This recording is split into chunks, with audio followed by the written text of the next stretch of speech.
नमस्कार। आज मैं बात करूंगी महिला पे।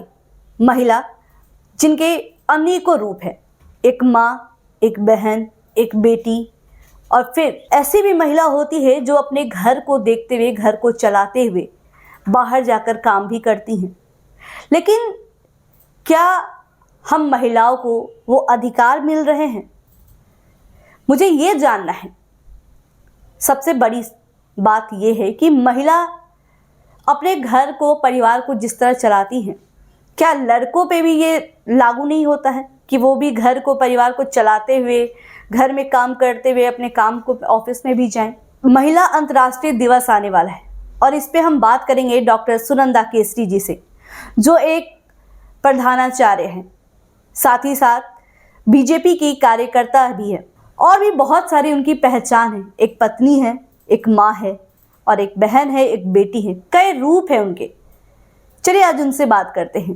सुनंदा जी, आप एक महिला हैं, आप अपने घर परिवार को चलाते हुए आप ऑफिस भी जाती है, साथ ही साथ बीजेपी में आप महिला कार्यकर्ता के रूप में भी है, और आप कवि भी बन चुकी हैं, कविता भी लिखती हैं, फेमस भी हैं आप काफ़ी। तो आप इन सभी चीज़ों को कैसे मैनेज कर पाती हैं? मेरा एक छोटा सा परिचय है शालिनी जी। नाम तो आप जानती हैं, डॉक्टर सुनंदा केसरी, और मैं एक बहुत ही गांव से बिलोंग करती हूं। मैं उन दिनों पटना आई थी जब मुझे एक रोड भी नहीं मालूम था। आकाशवाणी में मुझे कविता देने के लिए आमंत्रित किया जाता था, तो मैं बहुत लोगों से पूछते पूछते, और आज मैं आप लोगों के शुभकामनाओं से उस मुकाम पे हूँ कि मैं लोगों को रास्ता बता रही हूँ। और मैं अभी विगत 25 वर्षों से मैं CBSE स्कूल में प्राचार्य के पद पर कार्यरत हूँ, और मैं कवित्री हूँ, कविताएं लिखती हूँ। मेरी एक पुस्तक भाव रूप प्रकाशित हो चुकी है, और समय समय मैं आकाशवाणी, दूरदर्शन से अपनी कविताओं का प्रसारण भी देती हूँ। और पहले मैं बता दूँ आपको कि मुझे पॉलिटिक्स में पहले रुचि नहीं थी। मैं बराबर कहती थी मुझे पॉलिटिक्स से कुछ नहीं करना, लेकिन आज मैं पॉलिटिक्स में बता रही हूँ। मैं भाजपा वाणिज्य प्रकोष्ठ की बिहार प्रदेश महिला विंग की संयोजक हूँ, और वो अब मैंने पॉलिटिक्स इसलिए एक छोटा ही मेरा उसमें मेरी भूमिका है, मगर मैंने इसलिए ज्वाइन किया है कि मैं महिलाओं के लिए बहुत कुछ करना चाहती हूँ। और अब मुझे ये एहसास हो रहा है कि जब तक मेरे हाथ में पावर नहीं रहेगा, मैं सबको उस मुकाम तक नहीं पहुँचा सकती हूँ। उसके लिए मुझे एक पावर चाहिए। तो इसके लिए मैंने भाजपा वाणिज्य प्रकोष्ठ को ज्वाइन किया है, और बिहार प्रदेश पूरे महिला विंग की मुझे संयोजक बनाया गया है।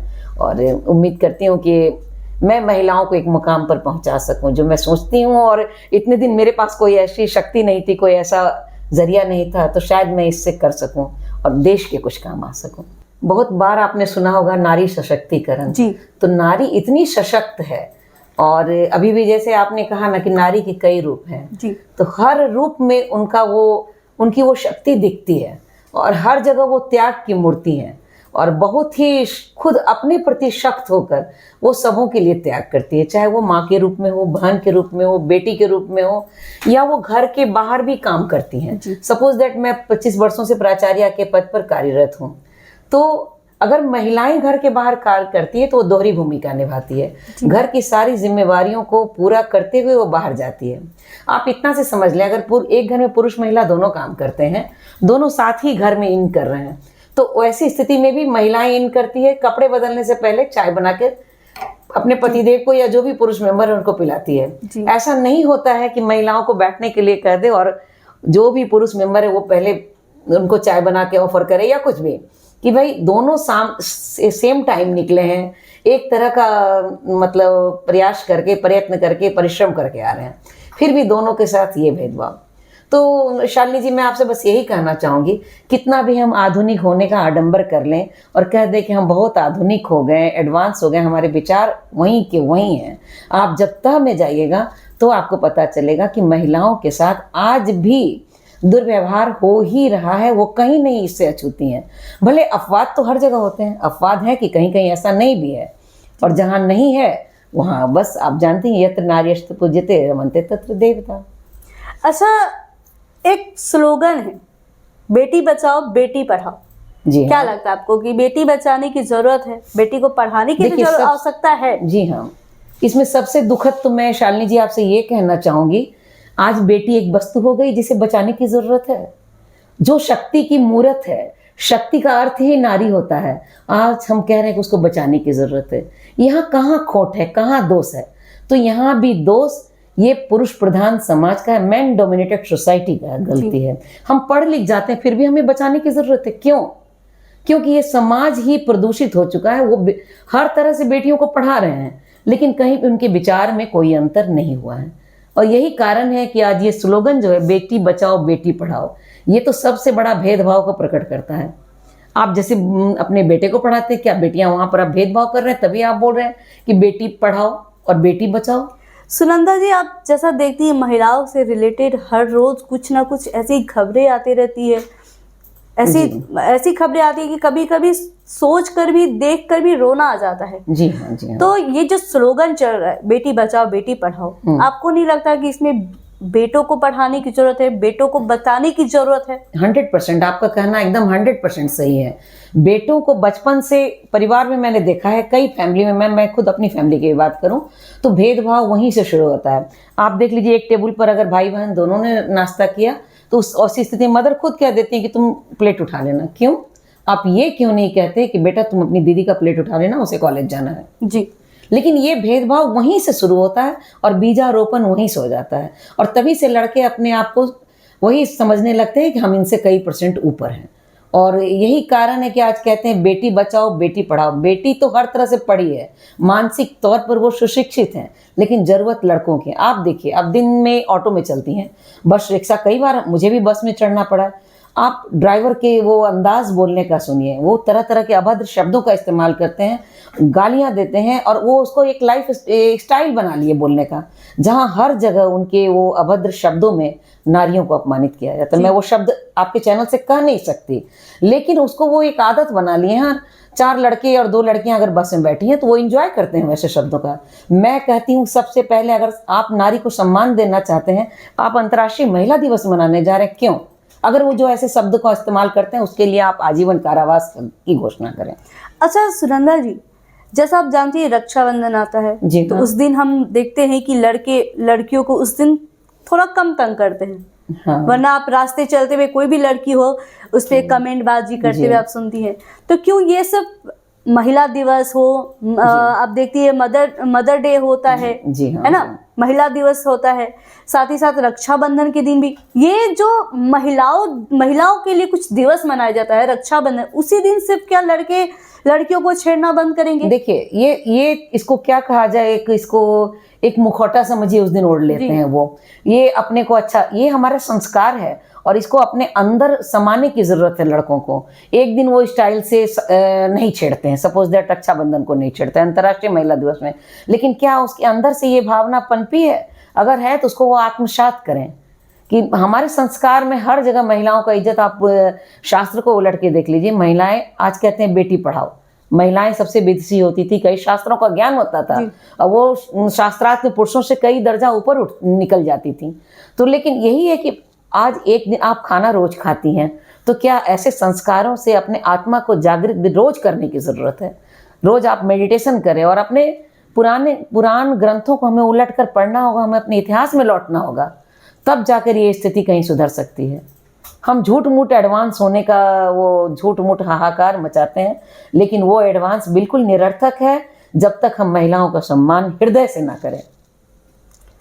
अच्छा एक बात बताइए, हमें लोग ये सिखाते हैं कि आपके कपड़ा में दोष है ना, आप जींस टॉप मत पहनिए, आप शॉर्ट ड्रेस मत पहनिए। क्या मतलब वाकई में हम लड़कियों को सब ड्रेस बदलने की जरूरत है? हम लड़कियों को ही हर चीज में बदलाव करने की जरूरत है?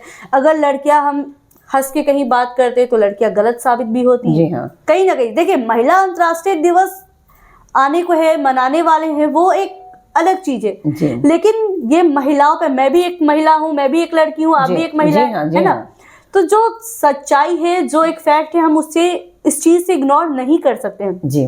आप आज के डेट में कितने भी रिच घर की हो या कुछ भी हो, छोटे से छोटे फैमिली बैकग्राउंड हो, मीडियम फैमिली बैकग्राउंड हो, कुछ भी हो, ये तो सच है कि ये होता आया है। हमें ड्रेस बदलने की जरूरत है या लड़कों को नजरिया बदलने की जरूरत है? देखिए, दोष हर समय नजरिया में होता है, नजरों का दोष है उनको कि क्या चीज में उनको क्या नजर आ जाता है, ऐसा कुछ भी नहीं है। हाँ, लेकिन एक बात है, महिलाओं को ये नहीं मैं कहती कि बिल्कुल सलवार सूट और वो में रहे, लेकिन कुछ ऐसा है जो डैशिंग भी एकदम नहीं होना चाहिए, जो जानबूझकर आ बैल मुझे मार वाली। ये तो हमारी माँ बहनों को, हमारी बेटियों को थोड़ा सा ध्यान देना चाहिए। लेकिन अगर हम ये कहें कि महिलाएं चूंकि ऐसा पहनी थी इसलिए ऐसा हुआ, ये 100% गलत है जी। ये हम उनको अच्छे दृष्टि से देखें तो कहीं से कुछ गलत नहीं है। आप पुरानों में देख लीजिए क्या ड्रेस होता था, कंचुनी आपने नाम सुना होगा, वो महिलाएं पहनती थी, तो उस समय तो कुछ भी नहीं गलत ऐसा होता था। आज क्यों, आज तो उससे कई गुना बेहतर है, बहुत बदन ढका हुआ पहनते हैं। इसीलिए दोष हमारी नजरों का है कि हम नजरों से किसको क्या देखते हैं। अब कीचड़ कमल तो एक जगह होता है, लेकिन कोई कमल की सुंदरता में खो जाते हैं, कोई कीचड़ ही देखते रह जाते हैं, कितना गंदा है, कितनी महक है उसमें। तो ये हमारा नजरिया का कहीं ना कहीं खोट है। जी, आप महिला सशक्तिकरण की बात करती हैं, आप कैसे हम लोगों को जागरूक कर सकते हैं महिलाओं के प्रति, क्या लगता है आपको? जी, आज देखिए महिलाएं हर क्षेत्र में आगे बढ़ रही हैं। अगर हम कहते हैं कि पुरुषों से कदम नहीं, कदम से कदम क्या, उससे कई कदम आगे चल रही हैं जी। लेकिन ये सोसाइटी को हमको ये स्वीकार करना होगा, मैन डोमिनेटेड सोसाइटी बदलना होगा। जब वो पढ़ रही हैं, वो ज्ञान में बराबर है, शक्ति में बराबर है, तो फिर क्यों उसको दबाया जाता है फैमिली में। और इसके लिए पहले महिलाओं को आगे आना होगा, उनकी मदर को, उनकी दादियों को, उनकी नानियों को, उसको आगे आना होगा। यानी शुरुआत हमें घर से ही करनी घर से करना होगा। हाँ, चैरिटी बिगिंस फ्रॉम होम कहा भी गया है। तो जो हमें करना है हम अपने घर से शुरुआत करें, ये करना होगा। मैंने अपने ही घर में, मेरे एक बेटा है, 2 बेटियां हैं, तो मैं हमेशा कहती हूँ अपने बेटे को तुम थाली उठाओ, तो वो थाली उठाता है। तो वो आज कोई फीलिंग हमारे यहाँ नहीं है, क्योंकि मैंने वैसा किया है कि तुम बेटा हो तो इसका मतलब नहीं कि तुम कुछ खास हो, एजुकेशन में अच्छा करते हो तो खास हो, मतलब जितना अदर गुण। लेकिन ये मतलब लिंग के आधार पर तुम खास हो, दैट इज 100% रॉन्ग। मेरा बहुत दिन से ये सवाल था, मैं ये पूछना चाह रही हूँ कि जैसे आप देखती हैं बेटियों की शादी होती है, दहेज देना होता है। चलिए, बहुत ऐसे लड़के हैं जो कहते हैं कि हम दहेज लेकर शादी हो, तो बहुत ही अच्छी बात है। लेकिन बहुत ऐसे लड़के जो दहेज लेकर शादी करते हैं। तो अगर मेरा कहना है कि अगर हमारे परिवार हमें पढ़ाकर एक मुकाम तक पहुंचाते हैं, तब भी हमें दहेज देना होता है। दहेज तो देखिए, इसके लिए एकमात्र इसका उपाय है, मैं कहूंगी लड़कियों को शिक्षित और योग्य होना। जब वो शिक्षित और योग्य होंगी तो लड़के उनका हाथ मांगने आएंगे। आज की डेट में ये हो भी रहा है जी। हर लड़के चाह रहे हैं कि उसमें जॉब वाली वाइफ मिले जी। तो जब जॉब वाली वाइफ मिले तो एक पैसा भी दहेज नहीं, वो इतनी कीमती बेटी को दे रहे हैं, वो सबसे बड़ा दहेज है जी। अपनी इस हर तरह से योग्य करके बेटी को अगर किसी को समर्पित कर रहे हैं तो ये लड़कियों के माता पिता का त्याग है। एक योग्य बेटी जो उसके यहाँ एक अर्निंग हैंड बन चुकी है, उसको वो दूसरे को दे रहे हैं, तो वो दहेज दे रही है, लड़कों को वो दहेज दे रही है अपनी बिटिया के रूप में। आप एक कवि के तौर पे काम की हैं, आपका काफी अच्छा कविता भी सुर्खियों में रहता है। जी हाँ। और हर रोज दैनिक भास्कर हो या कहीं भी मैं आपको हमेशा देखती सुनती भी हूँ। आप मतलब आपने अपने आवाज को भी काफी लोगों को प्रेरित किया है। आकाशवाणी दूरदर्शन में मैं देखती। तो अब मैं चाहूंगी आप उन लड़कियों के लिए कुछ सुना सके हम लोगों के माध्यम से। मैं नारी सशक्तिकरण से रिलेटेड एक सुनाना चाहती हूँ। मैंने एक आए दिन जो लड़के, आपने कहा ना कि मैन डोमिनेटेड सोसाइटी, अपने को सुपीरियर मानना, ये लड़के मानते आए हैं क्योंकि वो जीन्स में उनके आ गया है बचपन से देख देख करके। तो मैंने लड़कों के प्रति, या ये भी कहिए कि लड़कियों को उनके सशक्तिकरण, सशक्त रूप को दिखाने के लिए मैंने ये कविता लिखी है। मैं शक्ति स्वरूपा नारी हूँ, मैं शक्ति स्वरूपा नारी हूँ, 100 पापियों पर भारी हूँ, स्नेह रसा सिक्त तन मन, अन्याय पर तेज कटारी हूँ। जिसने लूटा है मुझको समझ कर महिला अबला, मैं चिंगारी धधक रही उसके लिए बनकर शोला। मैं जन्मदात्री सृष्टि हूँ, मैं जन्मदात्री सृष्टि हूँ, तेरे नैनों की दृष्टि हूँ, फल फूल रहे मुझसे ही तुम, तेरे जीवन की वृष्टि हूँ। बिन वृष्टि के मरुभूमि हो, बिन दृष्टि के तुम हो अंधे, सृष्टि को मिटा न पाओगे व्यर्थ तेरे सारे धंधे। पहचानो माँ के आंचल को, नमन करो इस शक्ति को, वरना खुद ही मिट जाओगे अपनाकर झूठी आशक्ति को। कद्र करे ना नारी की, समझे ना स्नेह सागर को, बनकर दुर्गा चंडी भस्म करे पापी नर को, भस्म करे पापी नर को। बस गाड़ियों में वो नारी से रिलेटेड अभद्र शब्दों का जो इस्तेमाल करते हैं, तो ऐसे कहने वाले लड़कों को सबसे पहले यही सोचना चाहिए कि जिस कोख से उसने जन्म लिया, अगर किसी की माँ को वो कुछ कहते हैं या बहन को, उस कोख को जब वो गंदा कह रहे हैं और काला कह रहे हैं, उसी कोठरी से वो आए हैं, तो वो कैसे काली माँ से बचे हुए हैं? तो पहले तो वो खुद को गाली दे रहे हैं। उनकी समझ की इतनी कमी है उनमें कि वो इस तरह के शब्दों का इस्तेमाल करते हैं।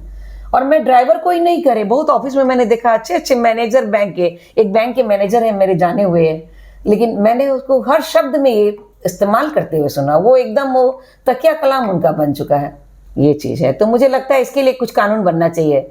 एक महिला के लिए आत्मसम्मान को इतना बड़ा चीज बोल रहे हैं, इसके लिए कानून बनना चाहिए कि जिसके मुंह से ऐसे शब्द निकले वो तुरंत उनको जेल में डाला जाए। अच्छा, हम बिहार में अब रह रहे हैं। बिहार में आप जानती है कि पहले बहुत सारी घटना सामने आती थी, लेकिन कहीं ना कहीं अब उसके मुताबिक अब कुछ कमी आया है। जी जी। चाहे अपराध से लेकर बात करें, महिलाओं से लेकर बात करें, रिलेटेड बात करें, तो आप क्या कहना चाहेंगे इसमें? सरकार के लिए, सरकार को महिलाओं के लिए क्या करना चाहिए? क्योंकि महिलाओं के लिए तो बहुत कुछ कर रहे हैं जी अपने तरफ से, जी, महिलाओं को हर चीज में आगे रख रहे हैं। जी हाँ। तो आपके हिसाब से क्या लगता है? मेरे हिसाब से आज जो आपने कहा कि अभी जस्ट 8 मार्च को अंतर्राष्ट्रीय महिला दिवस आने वाला, इसको सुरक्षा दिवस के रूप में मनाए। सुरक्षा इस माने में नहीं, लड़कों को जागरूक किया जाए। और मैं देखती हूँ कि जहाँ जहाँ लड़के जागरूक, आप शिक्षण संस्थान में ले लीजिए, जहाँ आप काफी हायर एजुकेशन में जाइए, तो वहाँ छोटी छोटी बातों में लोग लड़कियों को छेड़ते नहीं है, वो आराम से खा रहे हैं, साथ बातें कर रहे हैं। एक ओपन माइंड होना चाहिए। देखिए, जिस चीज को जितना आप अजीब सा छुपाएंगी, नुकाएंगी, आप पर्दे के पीछे थोड़ी देर के लिए खड़े हो जाइए ना, मैं खुद ऐसे ऐसे देखूंगी कि कब शालिनी जी नजर आती हैं। लेकिन आप ओपन मेरे सामने हैं तो मुझे कुछ नहीं लग रहा, अरे शालिनी जी बैठी है, मैं बात कर रही हूँ। तो ये होना चाहिए, बेमतलब का वो पर्दा नहीं होना चाहिए। हाँ, पर्दा कीजिए। मैम ने अभी भी कहा कि वैसा डैशिंग ड्रेस और वल्गर नहीं पहनना चाहिए। वो लड़के हों या लड़कियां, दोनों को नहीं पहनना चाहिए। लड़के भी कभी कभी बहुत टाइट जीन्स पहनते हैं, उनको भी नहीं पहनना चाहिए। और लड़कियों, दोनों के लिए सेम कानून होना चाहिए। और इसके लिए मुझे लगता है आज जो कम हुआ है, इसमें तो एक सरकार का भी बड़प्पन है कि उन्होंने सुरक्षा के ख्याल से बहुत नियम बना दिए हैं। और दूसरा, इसमें कहीं ना कहीं लड़के भी जागरूक हुए हैं। अब तो मैं देखती हूँ कि पटना जैसे शहरों में रात को 12-1 बजे लड़कियां अकेले घूम रही हैं। बिल्कुल, इसके लिए कानून ऐसा, आप डायल 112 आपने देखा होगा, ये पटेल नगर के मोड़ पर, वो हर जगह, कहीं आपको कोई प्रॉब्लम होता है, लड़कों से कोई छेड़ रहे हो या कोई इस तरह के, 112 डायल कीजिए, गाड़ी आपके लोकेशन तक चली जाती है। और तो नियम तो ऐसे ऐसे बने हैं कि हम सुरक्षित महसूस करते हैं। लेकिन देखिए, हर चीज, मेरे ये कहने का मतलब है कि डर से हर चीज का वो बचाव नहीं होना चाहिए, अंदर से अवेयरनेस। मान लीजिए कि हमसे प्रिंसिपल हूँ मैं जाती हूँ, लड़के डर से ऐसे बैठ जाते हैं, लेकिन नहीं, उनको अंदर से मेरे प्रति सम्मान होना चाहिए कि नहीं, मुझे ये गलत काम है। तो ये नहीं कि मैम की जूतों की आवाज आ रही है तो मैं ऐसे बैठ गया, यही नहीं, ये नहीं। आप समझिए कि ये चीज गलत है तो गलत है, मुझे अकेले में भी नहीं करना है और मैम के सामने भी नहीं करना है जी। ये अवेयरनेस की जरूरत है। और इसके लिए मुझे लगता है कि हमें अपने, आज मैं फिर से आपसे कह रही हूँ कि हमें अपने इतिहास की ओर लौटना होगा, अपने पुराण शास्त्रों की ओर लौटना होगा। मेडिटेशन क्लासेस लेने होंगे बच्चों को, लड़के लड़कियां दोनों को, हर क्लास में इसको आवश्यक बना दिया जाए, उससे जागरूक होंगे।